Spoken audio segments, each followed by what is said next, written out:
In today's live stream video, we're going to discuss the Reseller 12-step program to success. My friend and colleague Randy Fasick developed this to help make us more successful and profitable resellers. So we're going to bring Randy on, and I'm going to say hello to a few people in the chat. Let's bring Mr. Randy on here.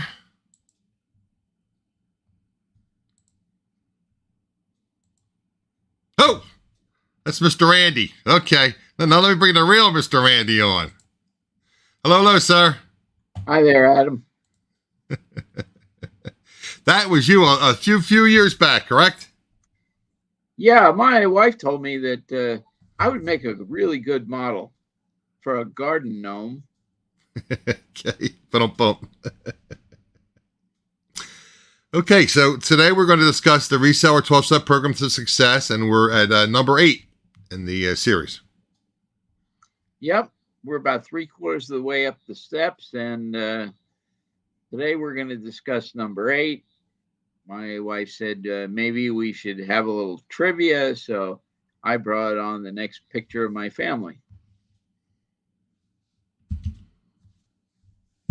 Now, okay.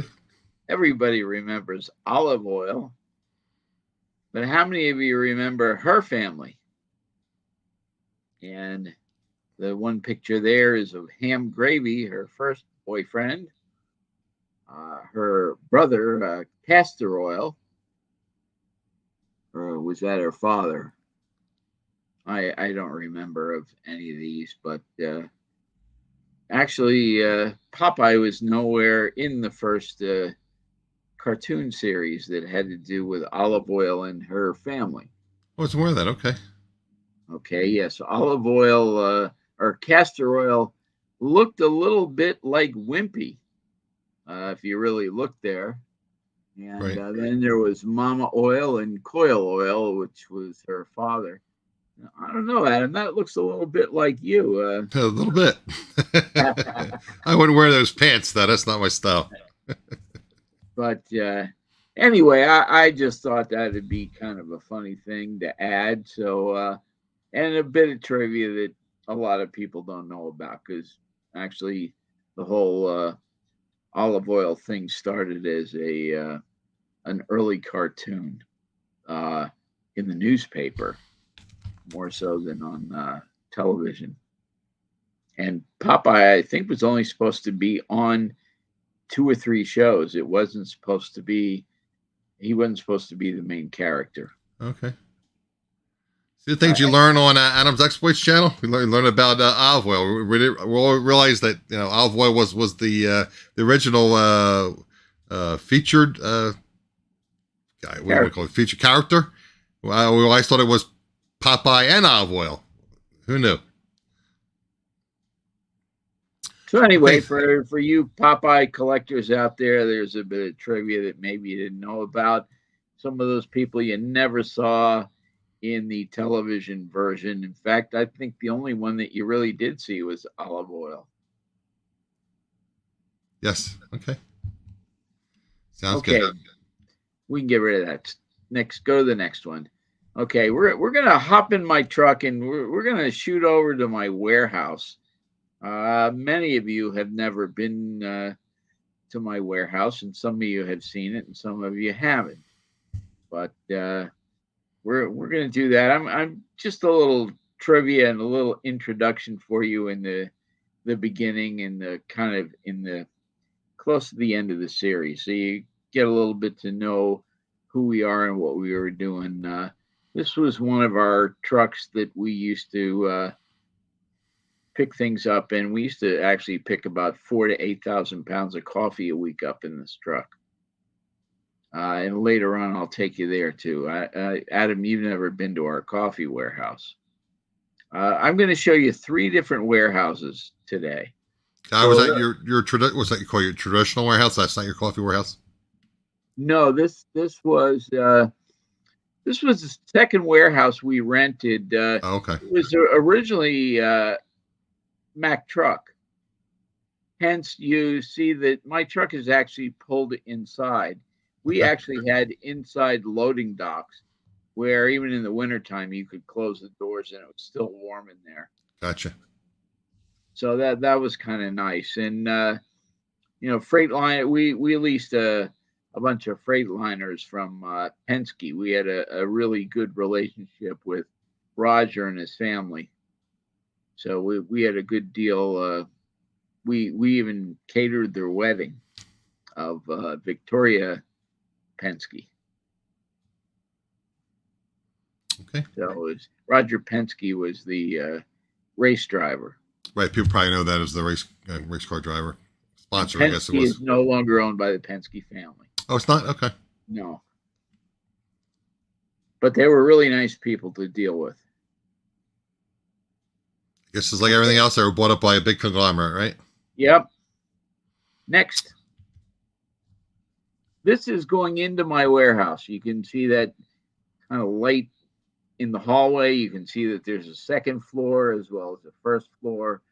And there are aisles all the way down, almost like a library. But it's all industrial shelving. And the next photo will show you where what one of the aisles actually looks like. That's an aisle filled with product. All the aisles look like that. You can see most, you can see across to the wall.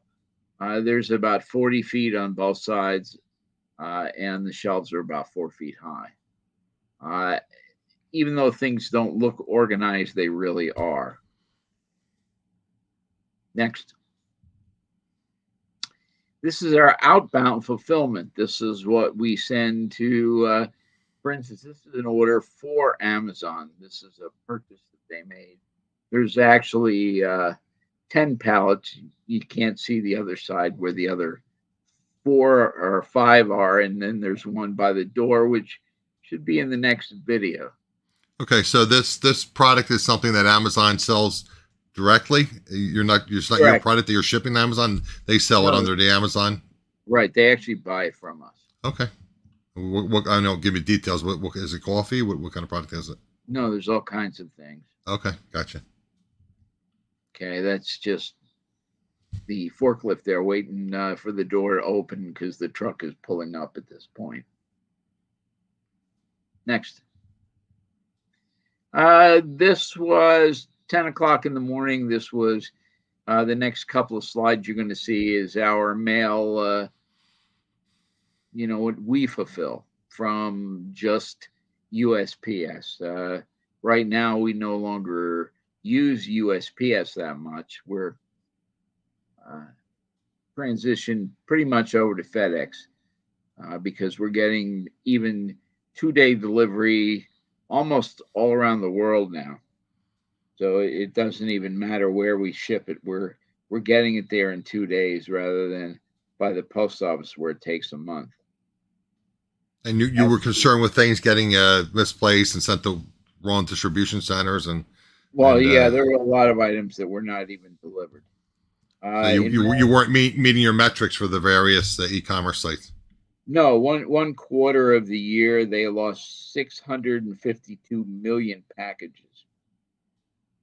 That wasn't all my packages, and that was just in one post office. Anyway, next. As you can see, we are fairly organized in how we put things and get things out. Behind those roller conveyors, there are 2 people working packing orders, and they go on the roller conveyors, and then they're obviously taken off and picked up by a truck probably the same size as the truck that you saw in the beginning that was ours, but it's obviously not ours. It's the post office's. And the next photo is of just more that is sitting on the side waiting to go out as well. Next. And we use shopping carts for the boxes just because they're only like 2 or 3 of those boxes fit into a mail crate. Right. Next. This is our coffee warehouse. It's just shows you bags and bags of coffee. that is ready to be roasted and sent out to our customers around the country. We've been in the coffee business for 50 years. We developed flavored coffees. We were one of the first original companies to actual flavor coffee. And back then there were 5 flavors, and that was it. One of the guys who made one of our flavorings was the guy who actually figured out how to make McDonald's French fries taste like French fries when they got rid of lard by adding a beef flavoring to it. It really made the French fries taste better than everybody else's. He's the person you used originally to develop your flavoring? Right. So next. This is what people call it, a death pile. People call it a cash pile. I have a new word that I came up for it. I kind of had to make this one artificially, but that's pretty much what a lot of people's look like. I call it the land of lost opportunity. Now, what are some of the downsides you see of this kind of pile of product? Does anybody want to comment on that? Well, if it's not listed, you can't sell it, for one. If it's not listed, you can't sell it. Maybe today it's going to be worth $100 a unit, but tomorrow it may only be worth $60 a unit. Or, used to be a big market for antiques and collectibles. That market's no longer there. People really want nice, clean, open space for the most part. I mean, there's a few people that still like collectibles and things like that, but not anywhere near the way it used to be. So in your opinion, sales of collectibles have decreased dramatically? Yeah, when you see all the antique markets, they're really not bustling troves of commerce. Right. Okay, they're kind of half dead. You can see when you walk in, the shelves are half empty. They're not stocked with product. In fact, actually, it almost looks like it's the same product they had 30 years ago. So we went from a pile like this, where if somebody did order something once we had it listed, now we got to find it. And how many times have you said, I didn't know I had this?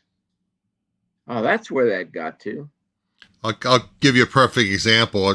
Guys, I share some of my personal experiences, and I use one of my spare bedrooms as a my eBay room, quote unquote. Well, I got stuff all over the house. Like, I got to clean the clutter too. And obviously, Randy's told me, and I have been working through it gradually.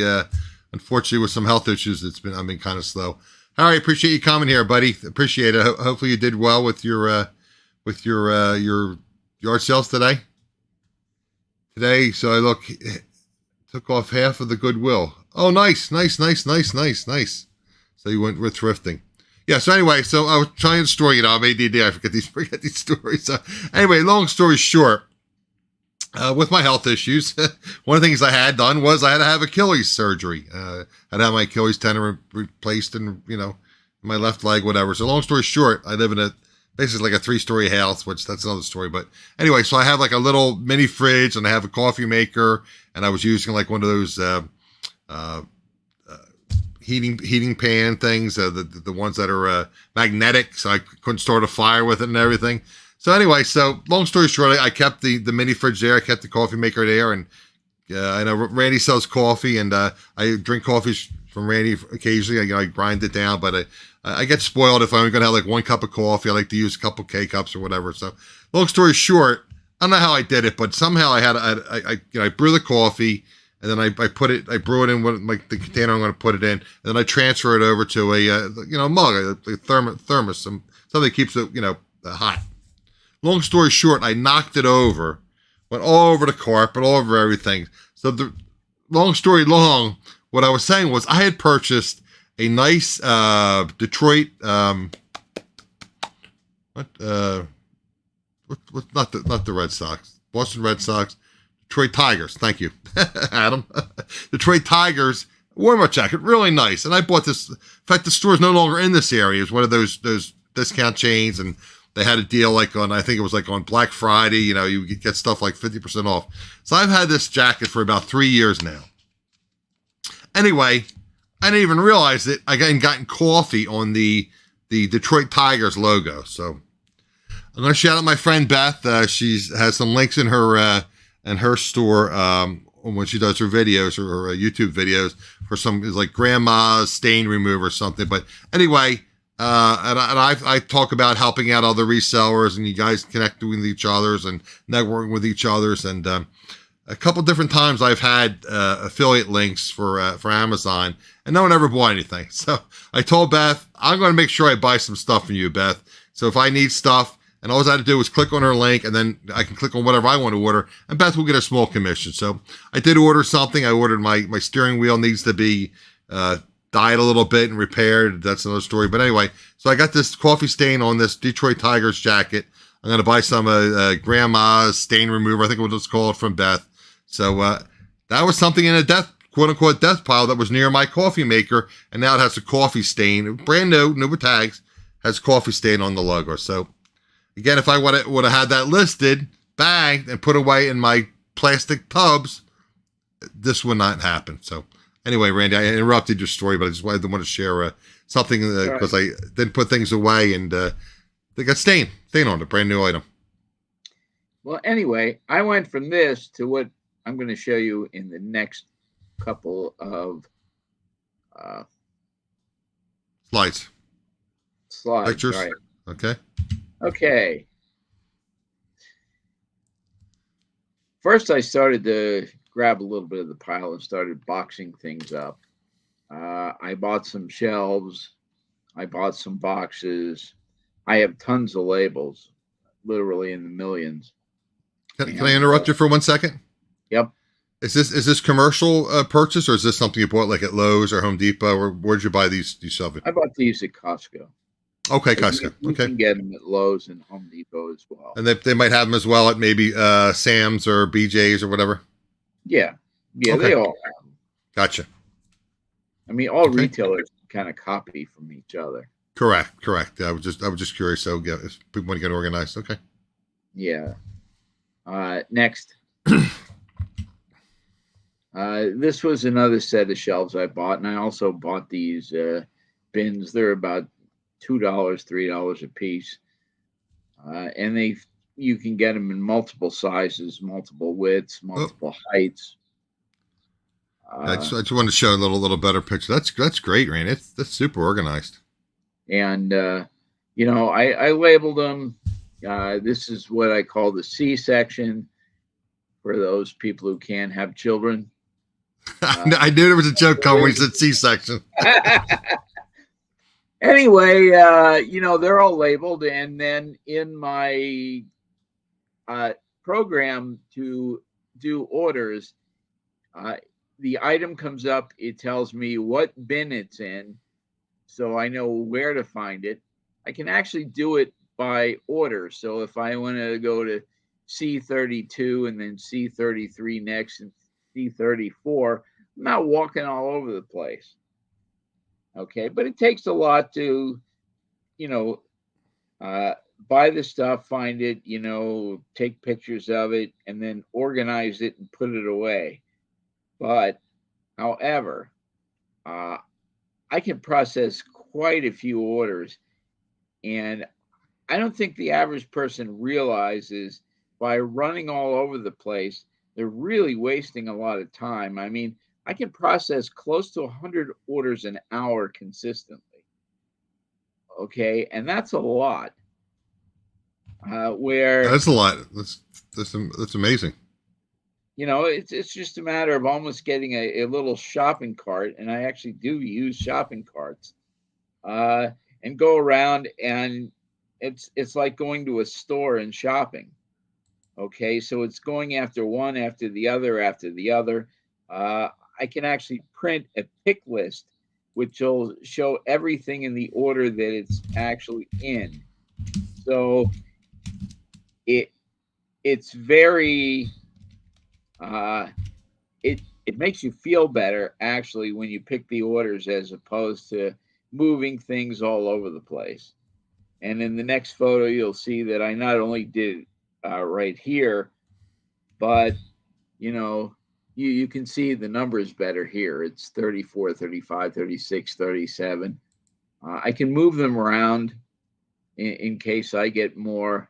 You can see there are things that I can do to know that I've actually inventoried it. Uh, it's a good thing if you go back and check at least quarterly because there are many items that fall off your listings. Yeah, why don't you share that? Like I said, I have a smaller store. You have a much, much, much larger store than I have. But you were telling me it's unbelievable amounts of inventory that you were losing on a weekly, yearly basis. Why don't you share that a little bit with the people in the chat?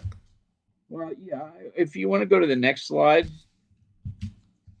Okay, these are my remotes. They're in sneaker boxes. Okay, because they were pretty easy way to do it. And there's actually the little hole in the middle on the top, which lets you put your finger in there and pull the box out. So they worked out pretty good. But I organized them by REM, just stands for remote. 1, 2, 3, 4, 5 depends what's in there. Some of them I organized by, let's say, REM number 9 has all Sony remotes. Okay, because I wanted to organize it down even further because it takes a lot less time to actually look for what I'm looking for. But I went over this one time and I thought, some of these sales are getting really stale and not really moving. And I went over, I pulled the remotes out. I found close to 300 remotes that were no longer listed on the platform that I was checking. And that's insane. That is absolutely insane. And that's 300 possibilities. Would that happen to be Glitch Bay? Yeah, it would. Okay. But it also happens on Amazon. Oh, it does. On Amazon, you can have people actually take over your listing. Yes, and yes. All of a sudden, they own it, and they're selling their product on your listing. Correct. And there's all different ways on every site to keep people off your listings. Okay. I don't like to do it because I just don't think it's honest. If you want to compete, then compete. And we're not talking about Amazon getting the buy box. We're actually talking hijacking your listing. Correct. So by double checking, I think you're going to find out that there's quite a few products that are not up anymore. And that's money sitting there. And that's money that you're not getting. Without it being organized, there's no way to, there's really no way to check it unless you have some sort of organization. You see John's comment, Randy? Yeah. Absolutely. It's the old saying, pennies add up to nickels, nickels add up to dimes, dimes add up to quarters, and quarters add up to dollars. So if you just let this, get out of hand, John's absolutely right. Organization is key, in his humble opinion. Seconds wasted end up into wasted minutes, to wasted hours, to wasted days. Yeah. Couldn't agree more, John. Absolutely. And you'd be surprised. It adds up to a lot. It's not. It just isn't a small number. And I suggest, and for what it's worth, I don't claim to be super duper reseller, but I mean, I've been doing this for a while, and I've picked up a lot of tips from various resellers and learned quite a bit from Randy. But things such as doing inventory. I'm not saying doing a full inventory, every month, but I know, and I'll shout out my friend Beth Reseller Robot, who I mentioned earlier. Beth does she'll break her inventory into the old saying. Here's me with my sayings again. How do you eat an elephant? One bite at a time. So break down your inventory. Maybe you'll say, okay, I'm going to do section A today. and maybe it'll take me 10 hours to do section A. And then next Monday I'll do section. Well, maybe Monday's a bad example because you're doing less shipping. But maybe next Tuesday I'll do section B, then section C, and eventually you work through all your inventory. Like Randy said, he had 300 just in remotes, 300 remotes that were not listed. They fell off the platform. And what you also have to realize is print out of all your listings, because sometimes things get added back that have already been sold. And then you got a big problem.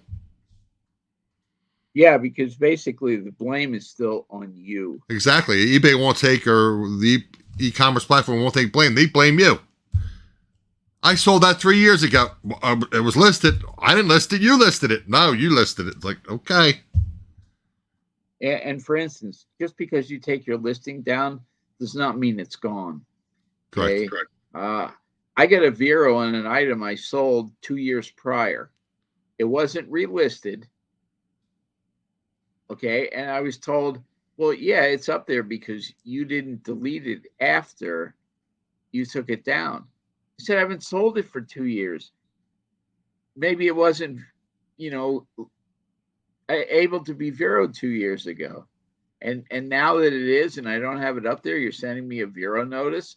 I mean, they were fair and took it away, but nonetheless, these are things that they really don't explain to you. The other thing is I do break my inventory down into sections.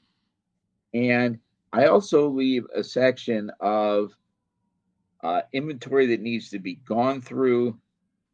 It's not just sellable product. There's on the end of all these different displays and things are areas that I need to address, whether it's things that are coming in, because I just don't want to throw them in a pile or I end up like the pile we saw a few slides back. Right. And the more you do that, the more you end up with a bigger and a bigger and a bigger pile. It doesn't go down. Well, for those of you that watch, Mike Flippin' Goody show on Sunday evenings, I'll give a shout out to my friend, give him a little plug for his show, Sunday evening on YouTube at 8 p.m. Eastern. But we have Bob, Bobby, Robert, whatever, Krillin, whatever we're calling him these days. He has massive cash. I call them cash piles because I like to incentivize myself to list them. Because if you call them death piles, like, yeah, kind of a negative connotation. I want to call them cash piles. Adam, you got piles of clothes that need to be listed, or piles of whatever, items that need to be listed. If you don't list them, you can't sell them. So I'd like to call them cash pile. But Bob, Bobby, Robert, Krillin, he's got a lot of cash piles.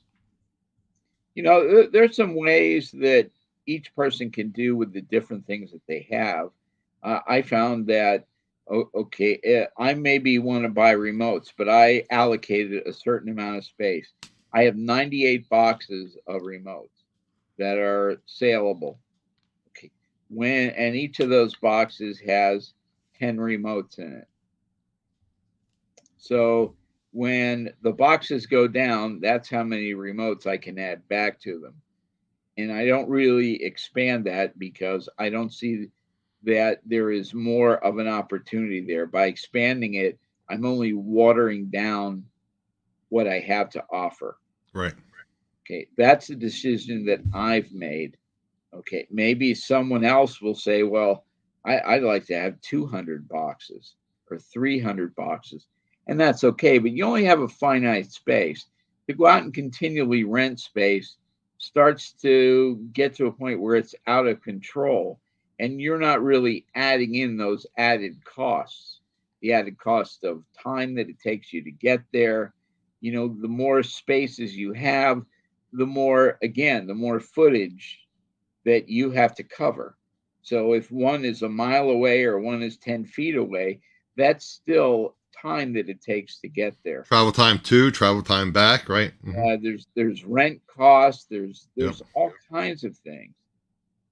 And again, that's also another, looking at your inventory and how it's compiled is a matter of a tool. You got to have tools. If you go into the hospital, I mean, just think of some of the worst things to say, that you would hear when you go into an operating room, like, hey, does anybody know where the scalpel is? Well, gee, if you don't have everything set out for the operation at hand, and only that you're going to have to dig through all kinds of stuff, you're going to lose a lot of people on the operating table. And unfortunately, one of those may be you. So think about that the next time you go out and you buy things. The first thing you want to do is organize it and get it to the point where you can sell it and you can find it, because that time will come back to you and you'll be a whole lot more profitable and feel a whole lot better about yourself. And as a reseller, that's one of the worst feelings in the world. It's when you can't find something, you sold something, you can't find it. I mean, I lose my mind. It's like, I can't believe it. I can't believe it. Like you said, if you're organized, that's going to really, really, really cut down on those types of issues. I mean, I can remember spending hours looking for things that were maybe laying right under a piece of paper right next to me. Yeah. It's not a good feeling. We can go to the next slide. This is another. These are nail polish, and you can see there's. I keep them in 3 different kinds of boxes, but they're all organized. They're organized by UPC code. And I know, like I said, you're willing to share a lot of the information with us to help us be more successful. Or these bins something you can buy retail, or is it something you have to buy from your suppliers? I bought these at Uline. At Uline, okay. There's a few different companies that make them. Okay. But what are they actually called? The bins, obviously, but what is their name? The particular name from? Yeah, Arco is one of the brands. There's a couple. Okay. I don't buy them on eBay because most of the ones on eBay are only like a foot deep. Okay. What size are these? All the ones you see there are 18 inches. 18 by how wide? Usually like 4 and 8 inches. I like to keep more than one, although 4 inches my go-to. And they also have dividers that you can actually divide those up. Oh, okay. Into 5 or 6 different categories. Like if you have the same thing, maybe you want to put the categories from like the last number of the UPC code, where it's either 0 to 3 in one section, 4 to 7 in another, and then 8 and 9 in one behind it. I'm going to grab my Uline catalog, but that's upstairs. Yeah, it just makes it easier. I mean, you go online and just type in Uline, type in bins, and you'll find it. And Granger has them. Okay. I see them all over the place. Some I bought used, but most of them I bought new because they're really not all that expensive. And even if you start one section at a time, you can get one of these shelving units 4 feet wide by 18 inches deep for around $100 if you look around. Okay. And you bought yours at Costco, you were saying? I bought mine at Costco. Okay. They usually have them on sale. They're about $90-some. Gotcha. They come with casters if you want to put them on. Nice. And I do because I move them all over the place. I haven't come up with a design 100%. I added lights to mine because the room was a little too dark for some of the small wording on the codes.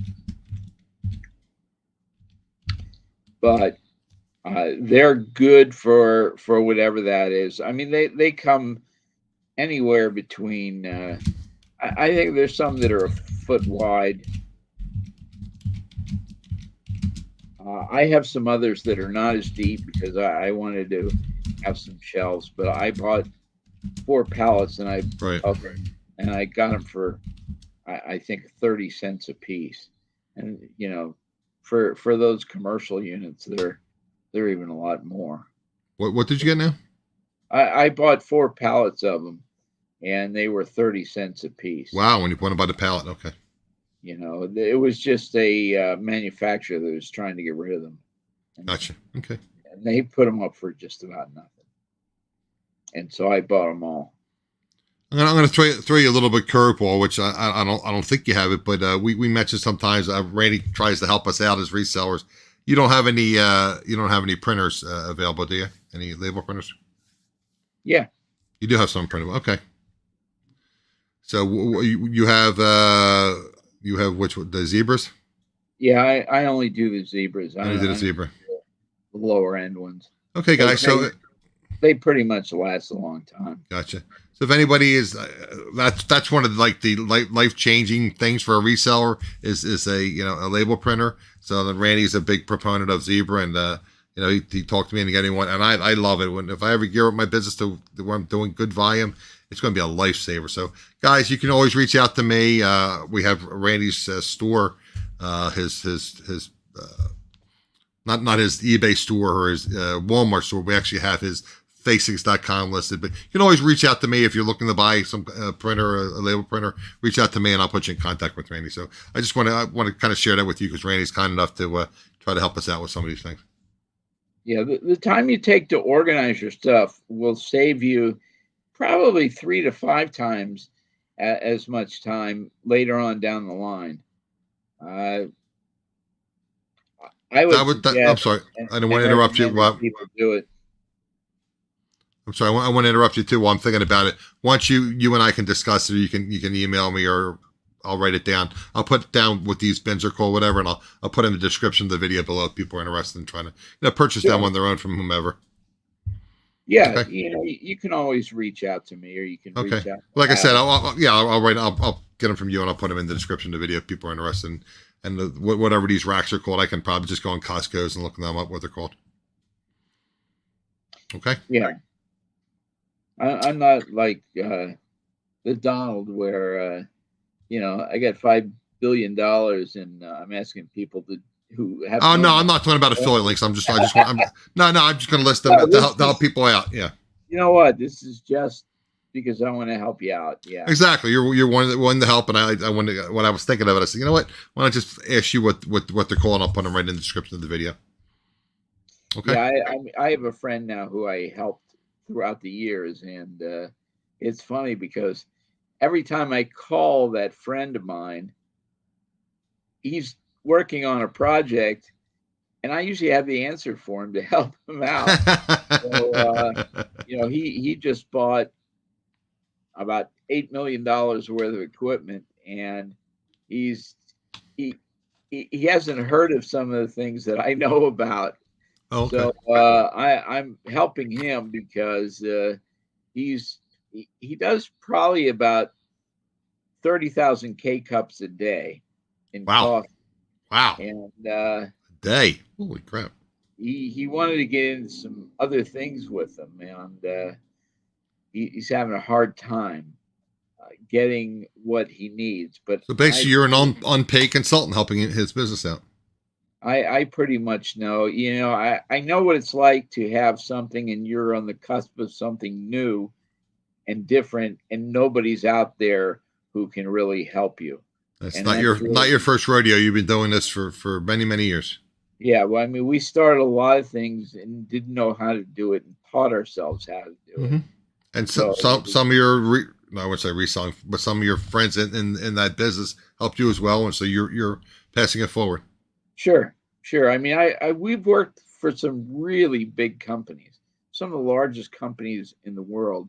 We worked with M&M Mars in developing Flavia. We worked on developing a method of decaffeination of coffee using carbon dioxide instead of methylene chloride.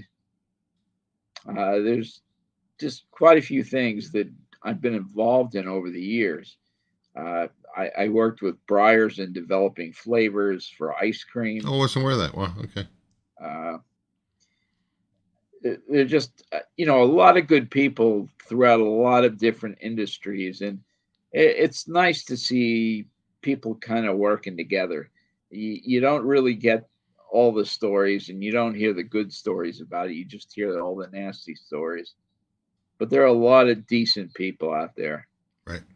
And, I want to count myself as one of those decent people and help people out. Gotcha. I Well, don't. I appreciate it. I'm sure uh, the people that watch my show appreciate it as well. So if there's something there, I mean, you know what? This isn't going to work out for everybody. This is just what worked out for me, and maybe it'll work out for you. Okay, these are some tools that can help you. Maybe you have to do it a slightly different way. Yeah, But I bought the big bins with rollers on them from IKEA because I looked at the racks like you have because yeah, back in the day I was selling women's jeans, so I just wanted to get these big deep bins, and I think these bins that I had wouldn't really fit on that shelving. So that's how I started out, with buying a bunch of bins with lids and then with wheels on them. So that's how I started out. But if you have small items like what you're selling here, I mean, it makes a lot of sense to have those type of racks. yeah. I mean, we have bins that are like 30 and 50-gallon bins. Right. Mine are Uh, probably about 4 foot by 2.5 feet on wheels. I mean, certainly you're not going to put a pair of pants in these. Right. Right. Well, that's why I got them, and in fact, I have like 3 extra ones in my garage. I need to get out. And you probably, as you do this, you want to leave some space for expansion too. Don't buy just what you need, but prepare for a little bit of expansion, even if it's only, 20% or 10%, because you're going to have to continually work at this. Right.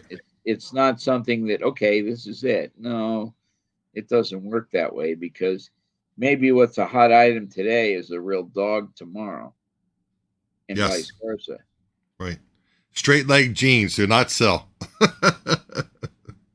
A lot of straight leg women's jeans. All right. Bump. Next.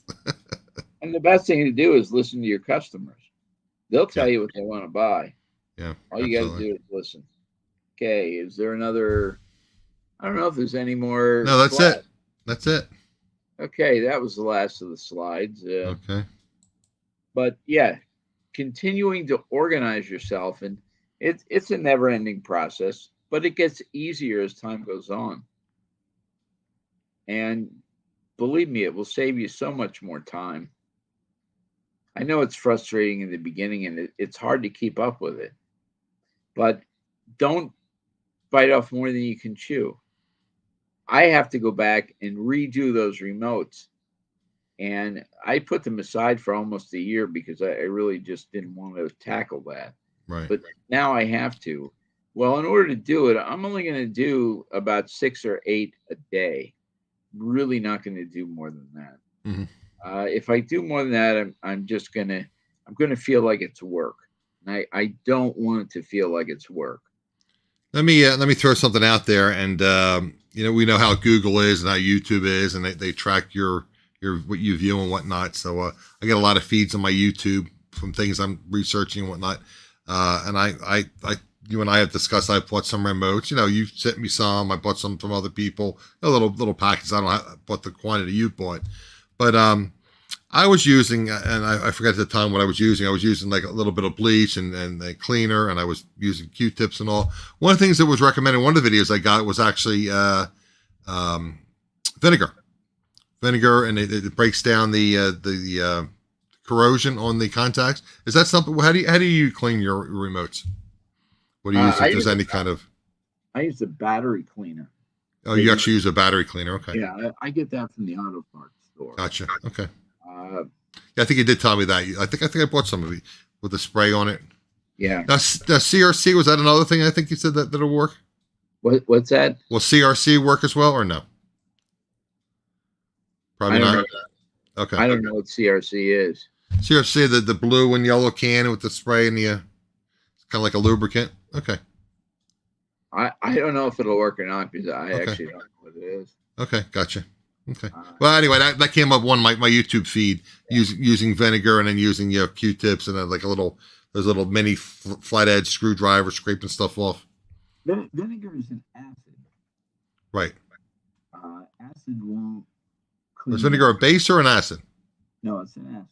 Okay, well he was recommended vinegar, so I don't know. Yeah, if you look in vinegar, it'll tell you what the acidity level. Okay. Usually it's 5. Okay. It's not very much, but there's also you can go to Home Depot and get cleaning vinegar where the acidity may be closer to 15. Gotcha. Okay. Okay, so that's going to work even better. I use that Okay. in coffee makers because my Okay. wife doesn't trust using acid. Gotcha. Okay.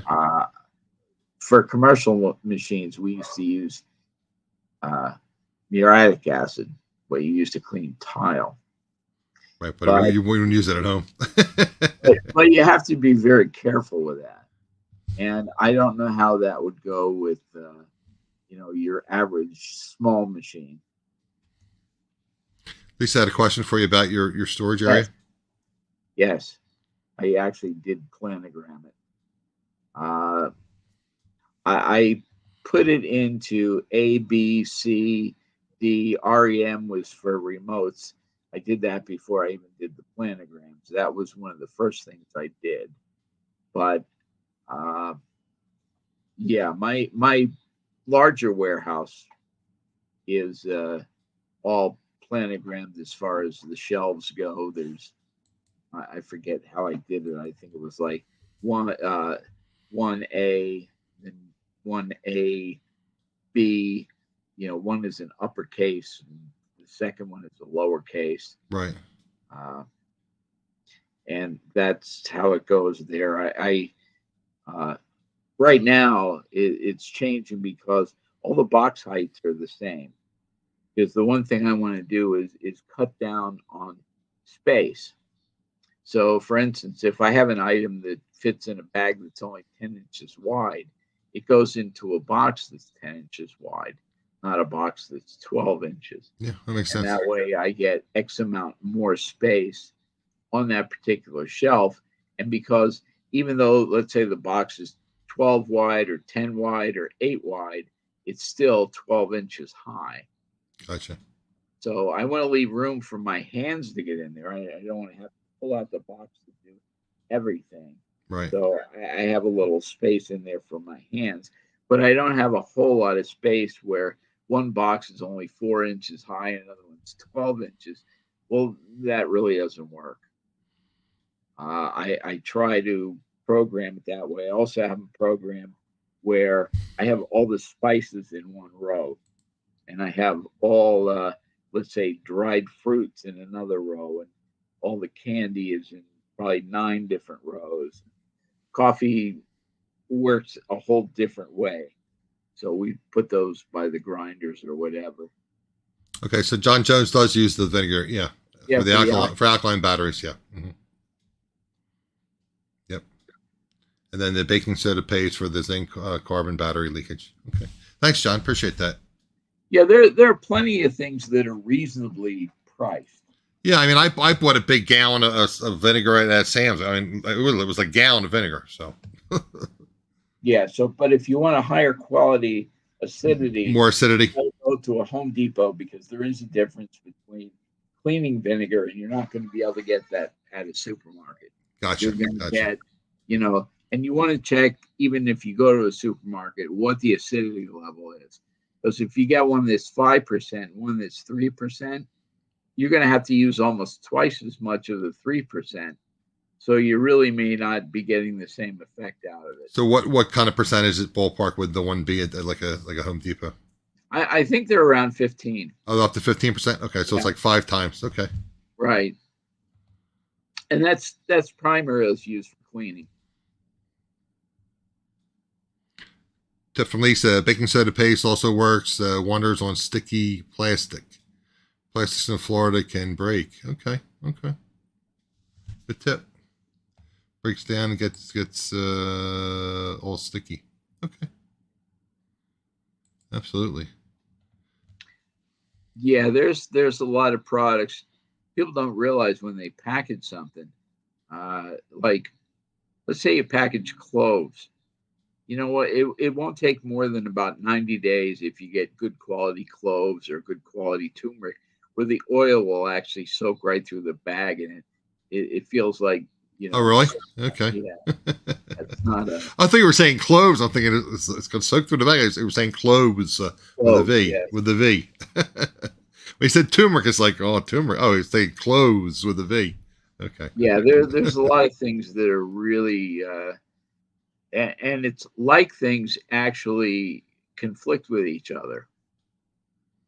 If you go in and look at some of the bulk bins of coffee, you'll see the flavored coffee, the bins are actually cracking. The plastic in the bins are actually reacting with To the the flavoring. glycol of the flavoring. Okay. Okay. Today you learned about coffee and you didn't even know what you didn't know. Okay. Were there any other reseller 12-step programs you want to talk on? That's number 8. Anything else we haven't discussed? I think we're going to leave it there and leave it nice and simple. Okay. Okay. We're getting near the end. I think things are progressing pretty good. We're starting to say, okay, now we're here. I don't expect that everybody will get everything perfect. I certainly did not. And I have to continually work at it. It's not an easy thing for me as well. Like you So, said, constantly keep up with the clutter and, yeah, I mean, don't think that I don't have rooms where I get clutter that I have to clean up. I Right. have a garage that is a mess, and that's going to be my I've been in project. that garage. That's going to be my project as soon as Yes. the weather is such that I got a garage. Yes, just right about now. Once this pollen dies down a little bit, I'll be out there because I don't want to be doing it when it's 80 degrees out. 65, 70 degrees, I can deal with that. And believe me, I know it's hard after you worked hard all day and diligently, and you go, "Oh, I don't really want to clean my desk up. Maybe I'll do it tomorrow morning." But then tomorrow morning comes and you got right. You 40 got to do your orders shipping. Exactly. Yep. and 6 returns and 12 people complaining, and you go, "Oh, you know what? You don't know whether to clean up or start and go after it, and then it just all goes to hell." So, yeah, clean it up before you start working. Don't even look at that stuff. You need to get a clean head. I was watching. I just want to share this with the chat, and I appreciate you guys coming in and then watching the video, and then especially contributed to chat, Lisa and John Jones, and appreciate really contributed to the chat. One thing I wanted to share with you guys, and we all watch YouTube and try to get better things we do. One of the things I do, I use Canva, which is a program I use to make my thumbnails and different things. So anyway, long story short, one of the channels I watch, she does a lot of live streams, does videos on how to improve on Canva. So at the very end of her video, she was making some points and things, and I was going to tie this into what Randy was saying. And people will say, I haven't worked on my death pile. I haven't worked on my cath pile. She says, keep in mind, say you haven't improved doing Canva. Just remember a 3-letter word, yet. You haven't worked on your death pile yet. Don't box yourself in. You have to work on cleaning up that death pile, cleaning up that cash pile, getting yourself organized. If you haven't done it, you haven't done it yet. But if you can get to it, it's going to help your business. Does that make sense, sir? It doesn't happen overnight. Right. Absolutely. Let's see a comment. I'm sorry. All good things take time. I share John's tip. He came across some plastic reversion problems a lot, especially with soft plastics. Eventually, the cross. I need new glasses, Randy. Cross-linking breaks down and it returns to the liquid state, unavoidably unfortunate. Yeah. Yeah, that's the second law of thermodynamics. Uh-oh. You're not gonna go back to Einstein again, are you? No, I guess not. But, matter is neither created nor destroyed. Okay, it just passes from one phase to the next, and usually it downgrades. Things don't get better; they really get worse. We talk about recycling. Well, when every time you recycle something, it gets weaker.